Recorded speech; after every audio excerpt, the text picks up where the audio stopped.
चक्षुरुन्मीलितं येन तस्मै श्रीगुरवे नमः। वाञ्छाकल्पतरुभ्यश्च कृपा सिन्धुभ्यैव च पतितानां पावनेभ्यो वैष्णवेभ्यो नमो नमः।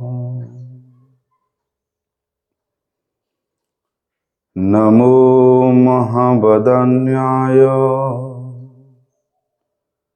कृष्णप्रेमप्रदायते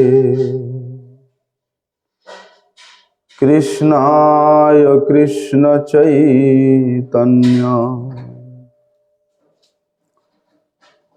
नामिने गौरत्विषे नमः।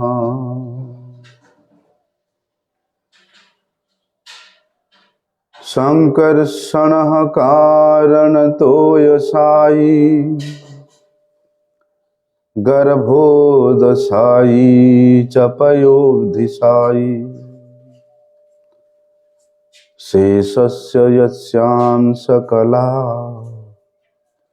सनित्यानन्दाख्यरामं शरणं ममास्तु। नमस्ते तु हलग्राम नमस्ते मुसलायुध नमस्ते रेवतीकान्त नमस्ते भक्तवत्सल नमस्ते बलिनां श्रेष्ठ नमस्ते धरणीधर प्रलम्बारे नमस्ते तु त्राहि मां कृष्ण पूर्वज। भुजे सव्यवेणुं शिरसि शिखिपिच्छं कटितटे दुकूलं नेत्रान्ते सहचरि कटाक्षं च विदधते। सदा श्रीमद्वृन्दावनवसति लीला परिचयो जगन्नाथ स्वामी नयनपथगामी भवतु मे। हे कृष्ण करुणा सिंधु दीनबंधु जगत्पते गोपेश गोपिकाकांत राधाकांत नमस्तुते। तप्त कांचन गौरांगी राधे वृंदावनेश्वरी वृषभानुसुते देवी प्रणमामि हरिप्रिये। वन्दे नन्दव्रजस्त्रीणां पादरेणुम् अवीक्ष्णसः यासां हरिर्कथोद्गीतं पुनाति भुवनत्रयम्। भक्त्या विहीनाम् अपराधलक्ष्ये क्षिप्ताश्च कामादितरङ्गमध्ये कृपामयि त्वां शरणं प्रपन्नं वृन्दे नमस्ते चरणारविन्दम्।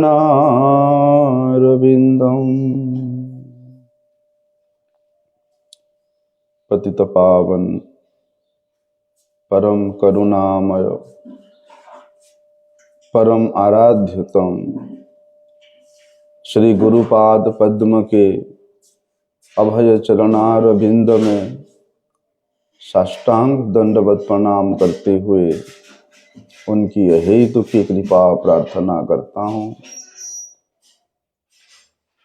परम आराध्यतम शिक्षा गुरुपाद पद्म जी के अभय चरणारविंद में साष्टांग प्रणत होकर के उनकी अहेतु की कृपा प्रार्थना। तो दरवाजा बंद कर देना पड़ो, ठीक से बंद कर लो अंदर का।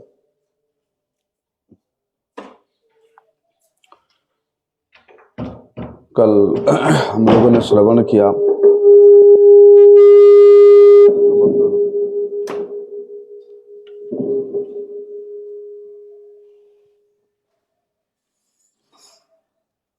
हम लोगों ने कल श्रवण किया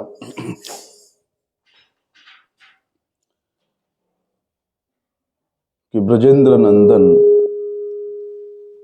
भगवान, वो बंद नहीं हुआ प्रभु अभी तक, देखो ऐसे ऐसे करके ठक ठक करके देखो, बंद है।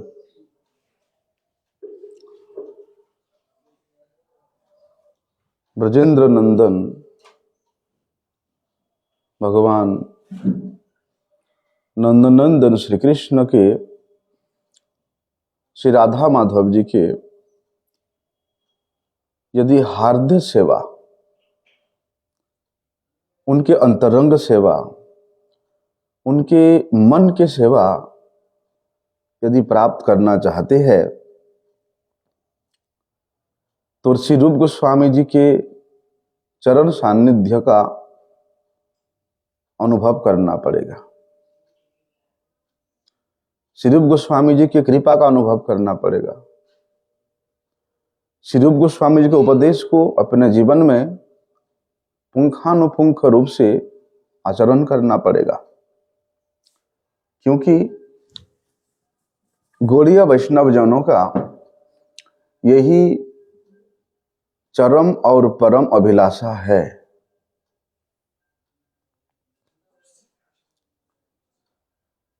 कि वस्तु निर्देश किस प्रकार से किया गया है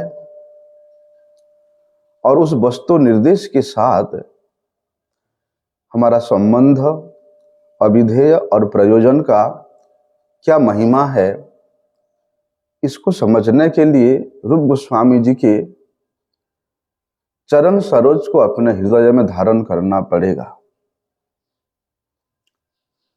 रूप गोस्वामी जी ने श्री राधा माधव जी के सेवा के परिपाटी को जिस प्रकार अति सहज रूप से, सरल रूप से लभ्य किया है, प्राप्त कराया है,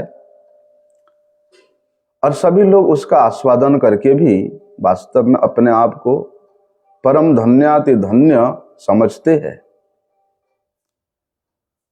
इसलिए श्री नरोत्तम दास ठाकुर जी ने मंगलाचरण में श्री गुरुपाद पद्म के तत्व को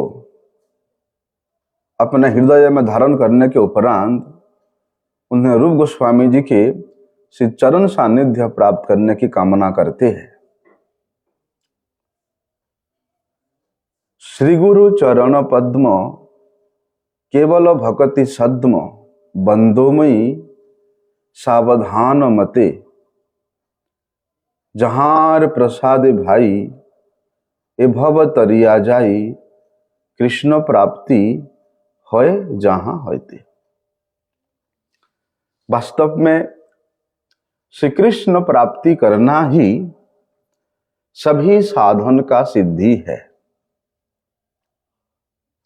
श्री कृष्ण प्रेम प्राप्त करना ही जीव का मूल प्रयोजन है। तो वे सर्वश्रेष्ठ वस्तु को प्राप्त करने के लिए उसका मूल है गुरुपाद पद्म। इसलिए जितने भी साधन है, सिद्धि है, उनका मूल स्वरूप है श्री गुरु तत्व की महिमा को श्रवण करना, गुरु तत्व के महिमा को अवगत होना, गुरु तत्व के महिमा को कीर्तन करना। इसलिए नित्य निरंतर कोई व्यक्ति यदि श्री गुरु के सेवा में लगा हुआ है, गुरु पाद पद्म की वंदना में लगा हुआ है, भगवान उस गुरु भक्त के ऊपर सबसे पहले प्रसन्न होते हैं, उसके बाद अपने भक्त के ऊपर देखते हैं। वैसे तो भगवान का वाणी है कि गुरु भक्त होए बिना कोई मेरा भक्त नहीं हो सकता, गुरु पदाश्रय ग्रहण किए बिना कोई मेरे सेवा का अधिकार प्राप्त नहीं कर सकता है। इसलिए तमाम शास्त्रों में जो भगवत भक्ति को ही, भगवत प्रेम को ही, भगवत सेवा को ही जीव का चरम और परम लभ्य वस्तु के रूप में वर्णना किया है, परम पुरुषार्थ के रूप में वर्णना किया है, बल्कि उस मूल प्रयोजन को प्राप्त करने के लिए प्रारंभ में सबसे पहले श्री गुरु पदाश्रय करना अत्यंत आवश्यक है। क्योंकि गुरु पदाश्रय के बिना, सदगुरु के चरण आश्रय के बिना आप उस वस्तु को प्राप्त नहीं कर सकते हो। और यह सभी शास्त्रों का भी मत है और सभी संतों का, महाजनों का भी मत है। इसलिए रूप गोस्वामी जी ने श्री भक्ति रसामृत सिंधु में 64 प्रकार के भक्ति के अंग का वर्णन किया है। और उन 64 प्रकार में से भी जो 10 प्रकार के भक्ति के अंग है, उसको प्रवेश द्वार के रूप में, उस भक्ति मंदिर के प्रवेश द्वार के रूप में बताया गया है। और उन 10 प्रकार में से भी 3 प्रकार के भक्ति का अंग बोलते हैं ये प्रवेश द्वार का प्रथम है, प्रधान है। क्या है वो? गुरु पदाश्रयात यस्मात् कृष्ण दीक्षादि शिक्षणम और विश्रम्भेण गुरोर सेवा। श्री गुरु पदाश्रय ग्रहण करना, क्या गुरु के निकट जाकर के उनसे मंत्र ले लेना,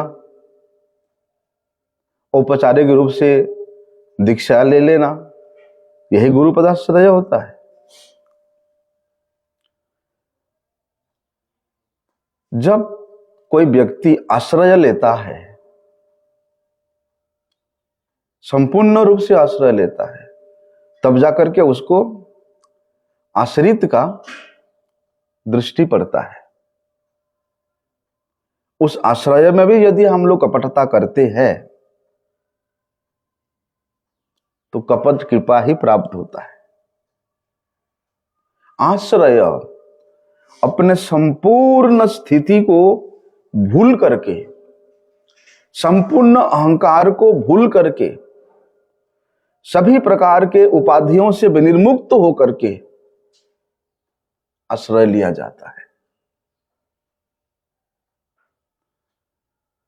अगर उस आश्रय में भी आपका कुछ अपना, कुछ प्रभुत्व रखते हो, कुछ व्यक्तित्व रखते हो, कुछ महत्व रखते हो, तो फिर वो आश्रय नहीं होता, वो पूर्णाश्रय नहीं होता।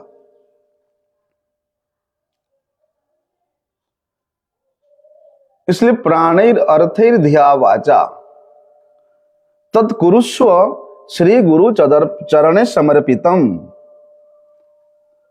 प्राण के द्वारा, मन के द्वारा, वाणी के द्वारा, शरीर के द्वारा तुमसे जो कुछ भी होता है वे सब श्री गुरु के चरणों में समर्पित करना ही वास्तव में श्री गुरु चरणाश्रय होता है। गुरु निर्देश के सम्मुख अपना कोई भी बुद्धि काम नहीं लगाना चाहिए।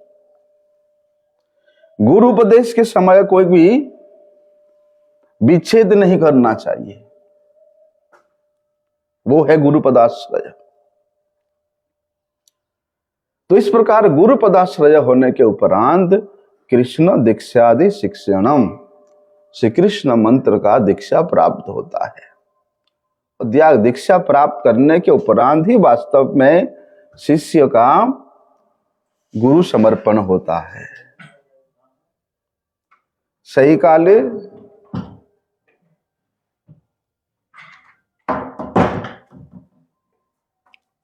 आत्मसमर्पण करता है दीक्षा के समय में, क्योंकि जब तक आत्मसमर्पण नहीं होगा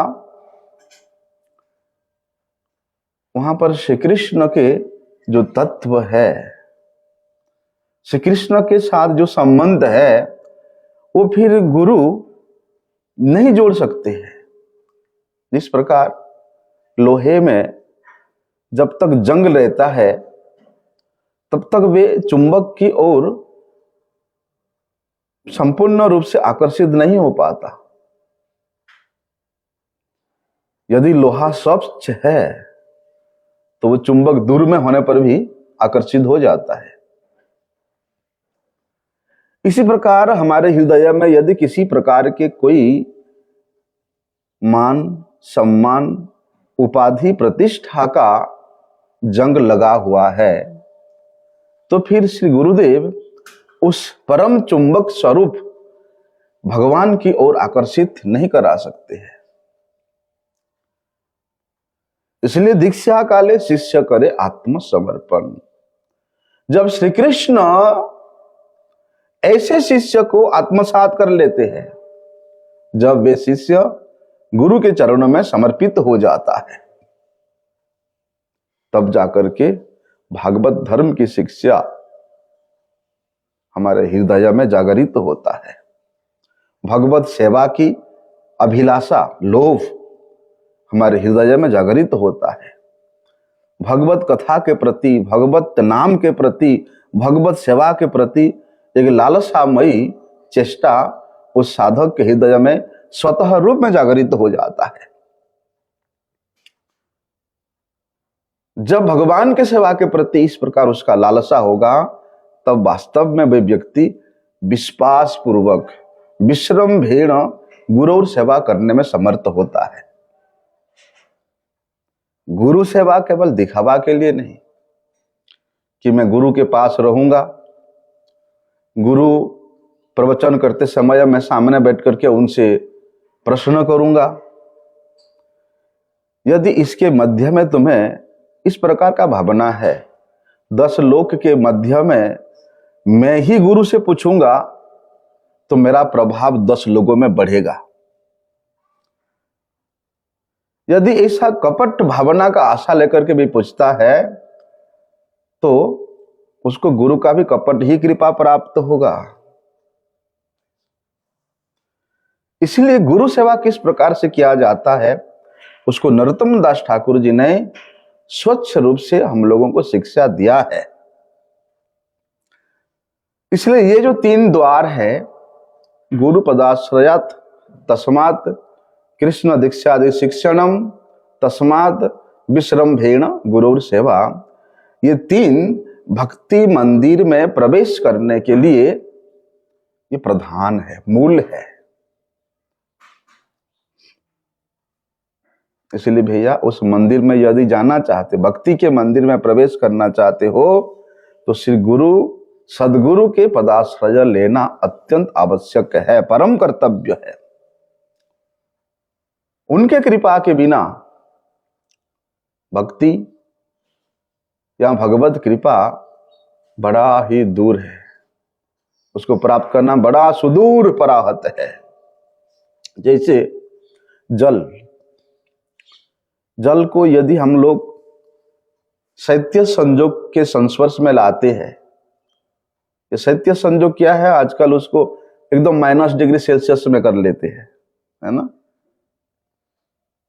तो वे तरल जल भी आकृति धारण कर लेता है ना, बर्फ बन जाता है। तरल तो है, लेकिन जब वे आकृति धारण करके बर्फ में परिणत हो जाता है, तब वो अधिक शीतलता गुणों से संपन्न हो जाता है। उसी प्रकार भगवान की जो घनीभूत करुणा का विग्रह है श्री गुरुपाद पद्म, श्री गुरुदेव, बोलते वे विग्रह के रूप में साधक के आगे प्रकट होकर के उसके भजन धारा से या उसके सेवा के प्रति निष्ठा को रखने के लिए, भगवान के प्रति उत्साह रखने के लिए उसके हृदय में शीतलता पूर्वक ज्ञान की प्राप्ति कराते हैं, उसके धैर्य की प्राप्ति कराते हैं। श्री भगवान उस गुरुदेव के प्रेममय सेवा दे करके उस त्रिताप दग्ध जीव के दग्धीभूत हृदय को शीतल करते हैं। इसलिए गुरु सेवा प्रेम के द्वारा ही होता है। गुरु सेवा को ही प्रेम सेवा कहा जाता है। इसे नरोत्तम दास ठाकुर क्या कहते हैं? श्री गुरु चरण पद्म। श्री गुरु क्यों कहा? श्री का अर्थ होता है सौंदर्य, और सौंदर्य कहां है? जहां प्रेम है वहीं सौंदर्य है, जहां भक्ति है वहीं सौंदर्य है। इसलिए जिनके पास वे भक्ति रूप संपत्ता है, वे प्रेम रूप संपत्ति है, वास्तव में वे ही श्री गुरु है। केवल ज्ञान होने से गुरु हो जाता या 50 साल मठवास करने से गुरु हो जाएगा? नहीं। बोलते वे श्री से जो संयुक्त है, उस प्रेम संपदा से, भक्ति संपदा से जो संयुक्त है, वास्तव में वे ही गुरु है। इसलिए श्रीमद् भागवत ऐसे गुरु की ही इंगित करते हैं कि तस्मात् गुरुम प्रपद्येत जिज्ञासु श्रेय उत्तमम शाब्दे परिच निष्णातम ब्रह्मण्युपसमाश्रयम। वहां चक्रपाद कहते हैं कि उत्तम श्रेयो ज्ञातुम इच्छुम शाब्दे ब्रह्मणि वेदाख्ये न्यायत्व ख्यानतो निष्णातम तत्वज्ञम अन्यथा संशय निराशकत्वात् योगात् परिच ब्रह्मणि अपरोक्ष भावेन निष्णातम अन्यथा बोध संचारा योगात् परम ब्रह्म निष्णात तत्व द्योतकम आहम उपसवसरम इति। वहां पर श्रीधर स्वामी पाद कहते हैं कि भैया ये जो उत्तम श्रेय है, उत्तम श्रेय मतलब परम मंगलमय जो भक्ति है, उस भक्ति तत्व को जानने के लिए यदि तुम्हारा इच्छा है, लालसा है, तो क्या करना पड़ेगा? निष्णातम शाब्दे परे च निष्णातम। बोलते हैं शब्द ब्रह्म में जो निष्णात है, शब्द ब्रह्म क्या है? शास्त्र, भक्ति शास्त्र। भक्ति शास्त्र में जो पारंगत है, जो तत्वज्ञ है, और बोध संचार योगात, उस पर ब्रह्म में निष्णात, तो भक्ति के कारण भगवान का जिसने प्रत्यक्ष अनुभव किया है। भगवान का अनुभव ज्ञान से नहीं होता, भक्ति भाव से होता है। और एक से भक्ति भाव से धनी जो है, ऐसे गुरुपाद पद्म के चरण आश्रय लेने के लिए हमारे महाजनों ने निर्देश दिया है। क्यों? क्योंकि यदि गुरुदेव तत्वज्ञ ना हो तो उनके आश्रित शिष्य उनसे यदि किसी प्रकार का कोई भजन संबंधी प्रश्न करते हैं और शास्त्र के अनुसार गुरुदेव उसके प्रश्न का, उसके संदेह का दूरीकरण नहीं कर पाते हैं, तो फिर कैसे होगा? इसलिए तत्वज्ञ होना, भक्ति शास्त्र में पारंगत होना, उस शब्द ब्रह्म निष्णात होना अनिवार्य है। वास्तव में जो भक्तिमान है, तमाम शास्त्रों के जो मर्मार्थ है उनके हृदय में अपने आप प्रकाशित हो जाता है। और यदि वे गुरुदेव भक्तिमान ना हो तो वे अपने शिष्य को भजन का अनुभव, भगवान के सेवा का अनुभव, भगवत तत्व का अनुभव कैसे करा सकते हैं? भाई जो भक्ति में ओतप्रोत है, जो भक्तिमान है, वो तो भक्ति के द्वारा अनुभव करा सकता है। जैसे धनवान है तो वो धन दे सकता है, यशवान है तो वो यश दे सकता है, इसी प्रकार भक्तिवान है तो भक्ति दे सकता है, अनुभव करा सकता है अपने शिष्य को। आश्रित शिष्यों को भजन का अनुभव संचार कराने में यदि समर्थ ना हो तो फिर वो कैसे गुरु?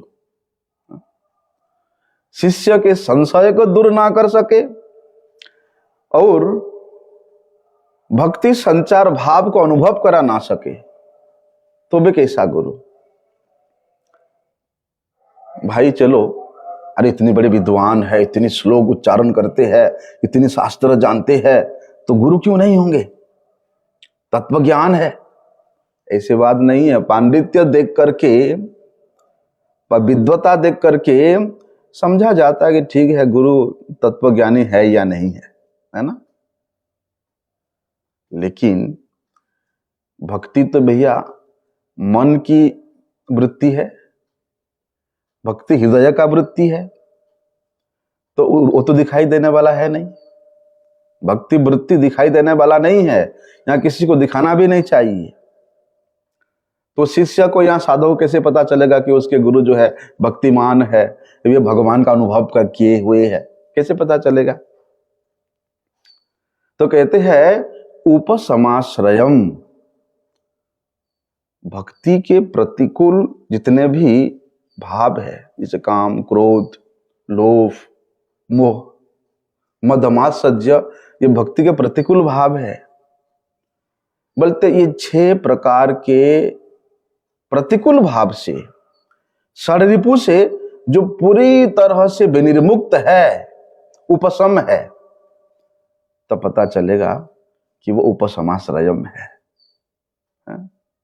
देखो हमारे गुरुदेव 24 घंटा एकदम प्रसन्न चित्त। किसी एक व्यक्ति को क्रोध के मारे कुछ बोलना कभी नहीं सुना हमने, किसी को असम्मान करना कभी नहीं देखा हमने। छोटे से छोटे शिष्य भी हो, उसको बड़े आदर से, कितना प्यार से बुलाते थे।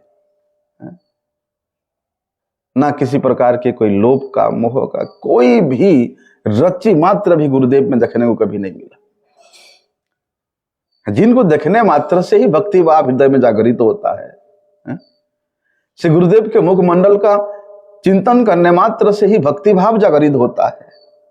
ऐसा लगता है कि मैं साक्षात भगवान का दर्शन कर रहा हूं। इतनी प्रसन्न मुख, ऐसे होना चाहिए। लेकिन यदि कोई व्यक्ति इस प्रकार देख करके नाटक करता है कि मैं तो गुरु बन गया, इसलिए मुझे अपने शिष्यों के सम्मुख ऐसा गंभीर रहना पड़ेगा, शिष्य के सम्मुख मुझे ऐसे उल्टे पुल्टे बातें नहीं करना चाहिए। कितना दिन नाटक करेगा? 2-4 दिन करेगा। शिष्य के सामने तो बड़े गंभीर होकर के बातें कर रहे हो, अपने भाव दिखा रहे हो, बाद में कमरे में जाकर फोन में हा हा ही हु करते हो। 24 घंटा औरतों से बात करते रहोगे, हैं? ऐसा नहीं। बोलते ऐसे गुरु के आश्रित जो शिष्य है, वास्तव में वो उसके भजन के पथ में जितने भी विरोधी भाव आता है, जितने भी अनर्थ आता है, वो सबको नष्ट करके श्री गुरुदेव ही उसको प्रेम दान प्रदान करते हैं, उसको भगवान के पाद पद्म के निकट तक पहुंचा देते हैं। इसलिए नरोत्तम दास ठाकुर क्या कहते हैं? श्री गुरु चरण पद्म क्या है? केवल भक्ति सद्म। चरण शब्द मतलब होता है जहां सम्मान की बातें आती है, जहां पूज्य का अर्थ होता है, वहां पर चरण शब्द प्रयुक्त किया जाता है। क्यों? बोलते ये भक्ति से भरकर पूज्य होता है। गुरुदेव के चरणों में भक्ति है, बोलते हाँ, इसलिए वे पूज्य चरण है, इसलिए वे प्रभुपाद है, इसलिए वे विष्णुपाद है।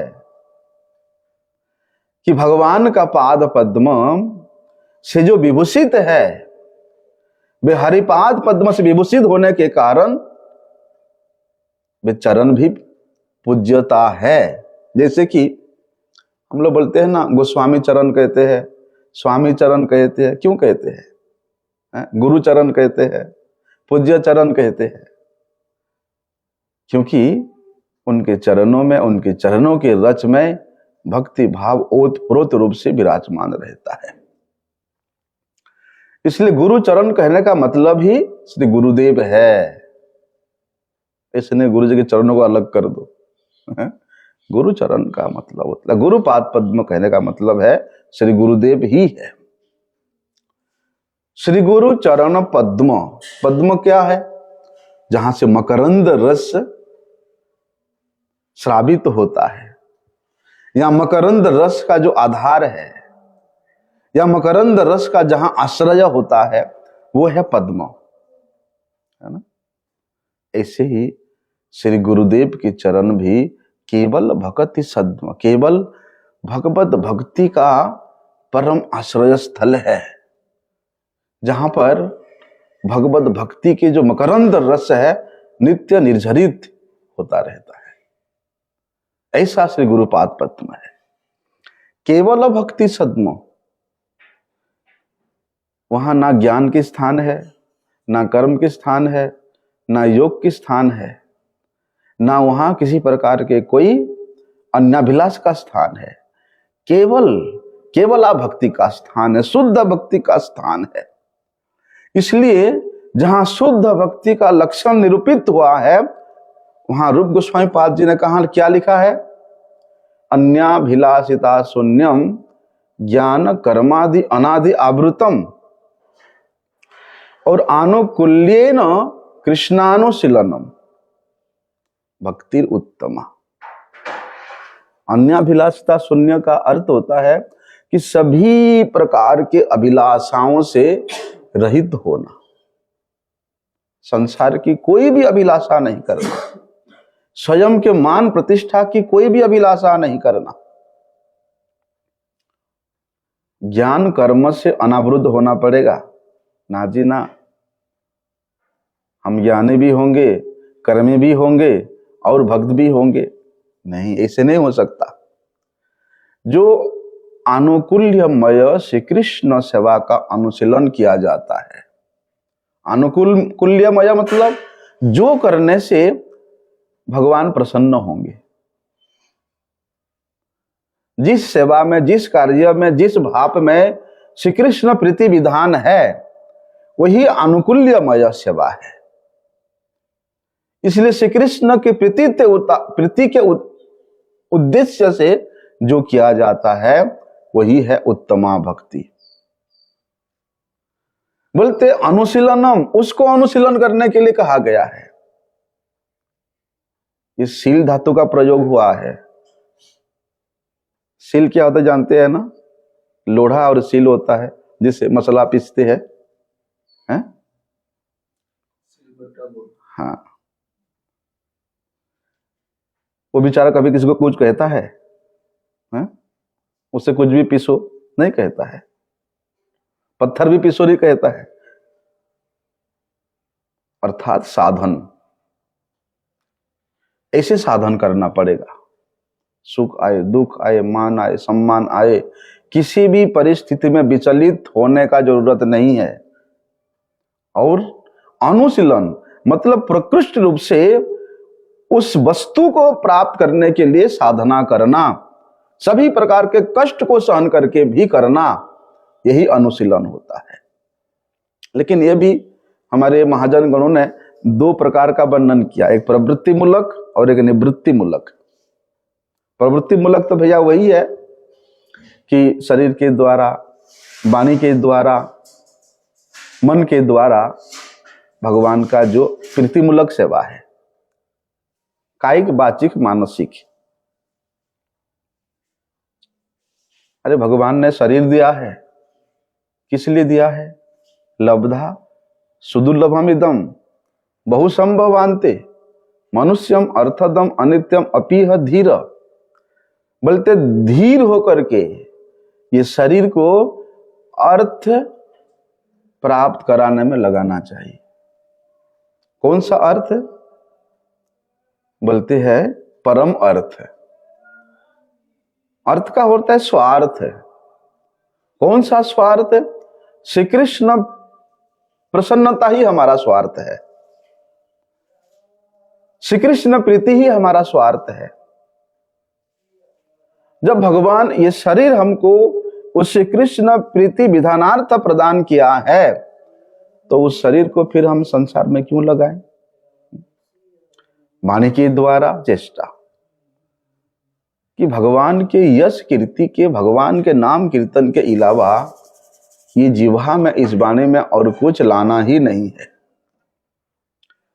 और मन में भगवान के पाद पद्म के महिमा के उस सौंदर्य को चिंतन के अलावा इसमें कुछ लाना ही नहीं है। यह है प्रवृत्ति मूलक चेष्टा। शरीर के द्वारा, मन के द्वारा, वाणी के द्वारा भगवान के विषय को अनुशीलन करना, शरीर से परिचर्या करना, मुंह से उनका गुण लीला का कीर्तन करना, कानों से श्रवण करना, मन से भगवान के रूप का, गुण के लीला का चिंतन करना, और हृदय में भगवान के प्रति प्रीति संपादन करना। दूसरा है निवृत्ति मूलक अनुशीलन। वो क्या है? निवृत्ति मतलब छोड़ना, त्यागना। क्या त्यागना? बोलते किसी प्रकार का कोई अपराध ना हो जाए। 10 प्रकार के जो नामापराध है उसको त्यागना है। सेवापराध त्यागना है। मतलब वर्जनात्मक जो चेष्टा है वो है निवृत्ति परायण। जो करने से भगवान को अच्छा नहीं लगता, जो करने से श्री गुरुदेव प्रसन्न नहीं होते, ऐसे क्रियाओं को त्यागना ही निवृत्ति मूलक अनुशीलन है। लेकिन ये अनुशीलन को शुद्ध भक्ति तभी कहा जाता है जब ये भुक्ति से और मुक्ति से रहित होकर के केवल भगवत प्रीति से युक्त होता है। ना जी हम भुक्ति भी चाहेंगे, मुक्ति भी चाहेंगे और भक्ति भी करेंगे, नहीं। उसको शुद्ध भक्ति, ऐसे अनुशीलन को शुद्ध भक्ति नहीं कह सकते हैं। भगवत प्रीति के लिए जो श्रवण कीर्तन से आवेश से युक्त होता है, वास्तव में वही शुद्ध भक्ति है। यही उत्तमा भक्ति है, यही निर्गुणा भक्ति है, यही केवला भक्ति है, यही मुख्या भक्ति है, यही अनन्या भक्ति है, यही स्वरूप सिद्धा भक्ति है। इसलिए नरोत्तम दास ठाकुर जी ने कहते हैं वहां पर, गुरुदेव के पाद पद्म कैसा है?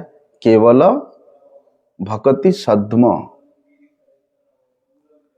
कि गुरुदेव के पाद पद्म का स्वरूप निरूपण किया है। कैसा स्वरूप है? जहां भक्ति मूर्तिमंत होकर के विराजमान है। तो भक्ति के स्वरूप यदि देखना चाहते हो तो वो है श्री गुरु चरण। गुरु चरण का मतलब श्री गुरुदेव। ठीक है, भगवान का स्वरूप जानते हैं। ठीक है, कैसा है भगवान का स्वरूप? कि वे सच्चिदानंदमय विग्रह है। और कैसा है? श्याम सुंदर स्वरूप है। किस प्रकार से रहते हैं? त्रिभंग भंगिमा रूप, बंशीधारी अपरूप, ये उनका स्वरूप है। लेकिन भक्ति का स्वरूप क्या है? बोलते श्री गुरुदेव ही भक्ति के स्वरूप है। किस प्रकार के भक्ति? भगवान के कृपा जब घनीभूत होकर के सांद्रानंद विशेषात्मा श्री कृष्णाकर्षणी तथा जब श्री गुरुदेव को भक्तिमय रूप में, भक्ति स्वरूप में, भगवान के सांद्रानंद कृपा के स्वरूप में यदि हम लोग अनुभव करेंगे तो ऐसे गुरु दर्शन, ऐसे गुरु भक्ति श्री कृष्ण को अपने आप आकर्षण कर लेता है।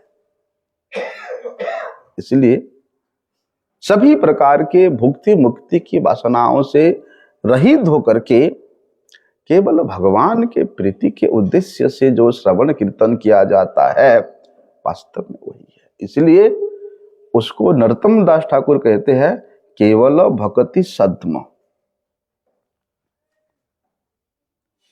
इसलिए गुरु के महिमा को प्रकाशित किया है उन्होंने।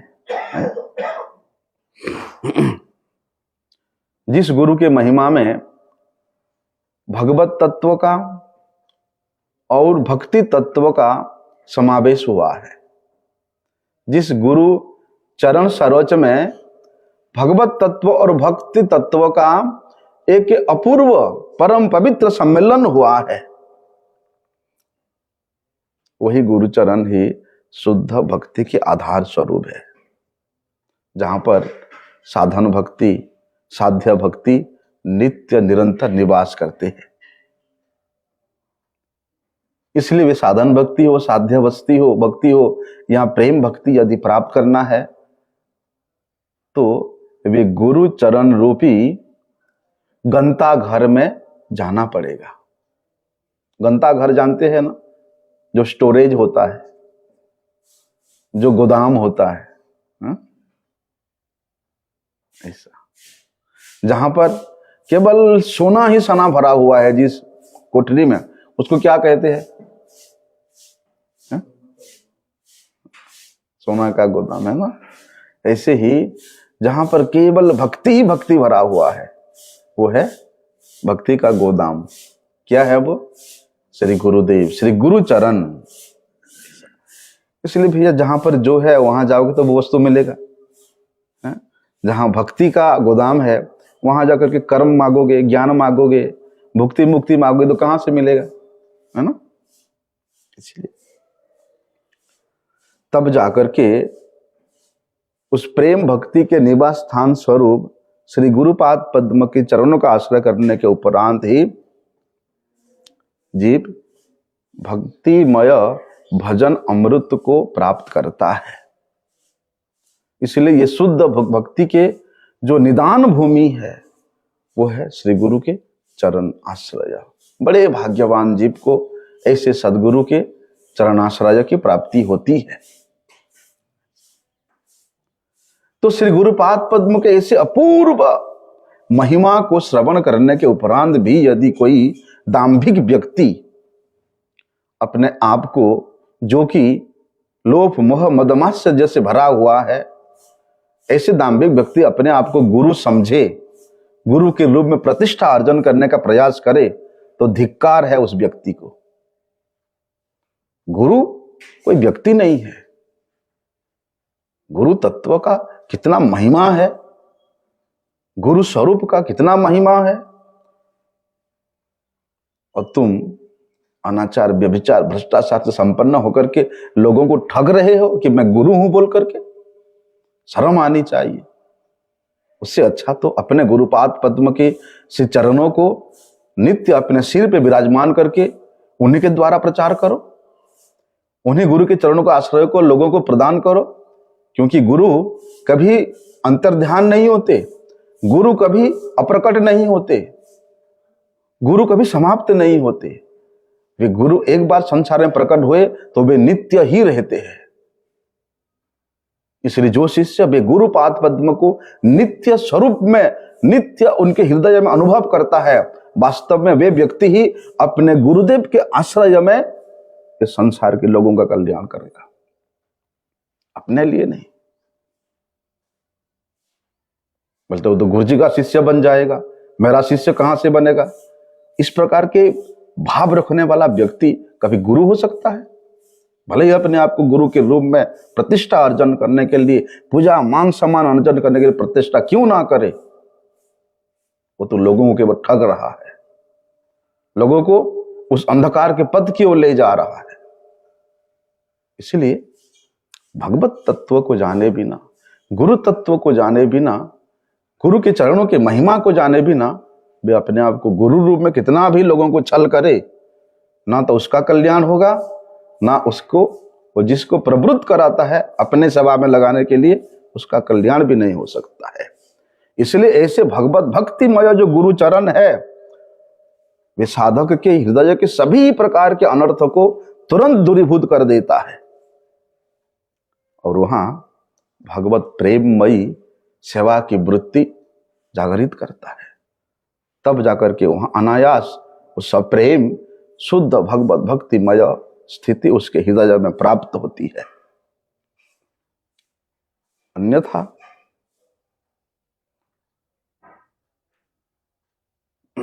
श्री गुरु चरणों में यदि अविश्वास होता है, अकृतज्ञता होता है, तो भैया धीरे धीरे वहां पर फिर अपराध की जो बीज है वो संचित होता रहता है। और जैसे अपराध गुरु चरण में होता रहता है, उसके भक्ति या उसका भजन धीरे धीरे मृत प्राय, शुष्क प्राय उसको बना देता है। इसलिए नरोत्तम दास ठाकुर जी ने क्या वर्णन किया, बंदो मुई सावधान मते। अरे जिन गुरुदेव की सेवा से, जिन गुरुदेव की प्रसन्नता से अनायास ही साधक को सिद्धि प्राप्त हो जाती है, तो उन गुरुदेव के सेवा का कार्य कितना सावधानी से करना पड़ेगा, सोच के देखो। इतनी श्रेष्ठ वस्तु की उपलब्धि हो रहा है, प्राप्ति हो रहा है, तो उन गुरुदेव की सेवा क्या ऐसे हो जाएगा? इसलिए बोला है विश्रम्भेण गुरु सेवा। रूप गोस्वामी कहते हैं कि गुरु तत्व को जान करके, उस तत्व में एकांत रूप से विश्वास करके, रख करके, एकांत आश्रय लेकर के श्री गुरुदेव का सेवा करना पड़ेगा। भगवान श्री कृष्ण ने स्वयं अपने मुख से इस बात को बताया है उद्धव जी को कि आचार्यम माम बीजानियात नाव मन्येत कर ही चित न मर्त्या बुद्ध्यासीयेत सर्वदेव मयो गुरु। भगवान यहां तक आचार्य को, गुरु को मेरा स्वरूप जानना, कितनी बड़ी बात भगवान का, जो भगवान का स्वरूप है,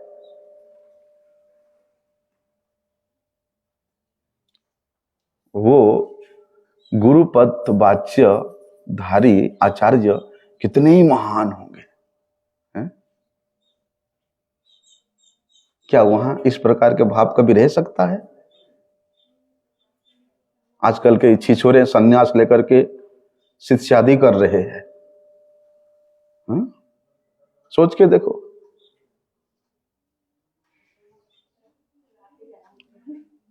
उस प्रकार की स्थिति को तो पहले प्राप्त करो।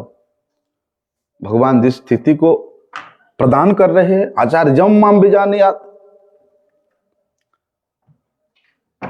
इसलिए उस गुरुदेव को, उस आचार्य को मेरा ही स्वरूप जान करके कभी उसका अवज्ञा मत करना। सामान्य मनुष्य समझ करके उसमें किसी प्रकार का कोई दोष धारणा नहीं करना। क्यों? क्योंकि वे गुरुदेव सभी देवताओं के शुभ गुण से संपन्न होते हैं, सर्वदेव मय गुरु होते हैं। इसलिए क्या करना चाहिए? बड़े सावधानी से इस गुरु तत्व में पूर्ण विश्वास रख करके, सावधान होकर के गुरु की सेवा करनी चाहिए, गुरु की परिचर्या करनी होगी। किसी भी प्रकार की श्री गुरु के प्रति मर्त्य बुद्धि ना आ जाए, मनुष्य बुद्धि ना आ जाए, उसके लिए बड़े सावधान रहना पड़ेगा।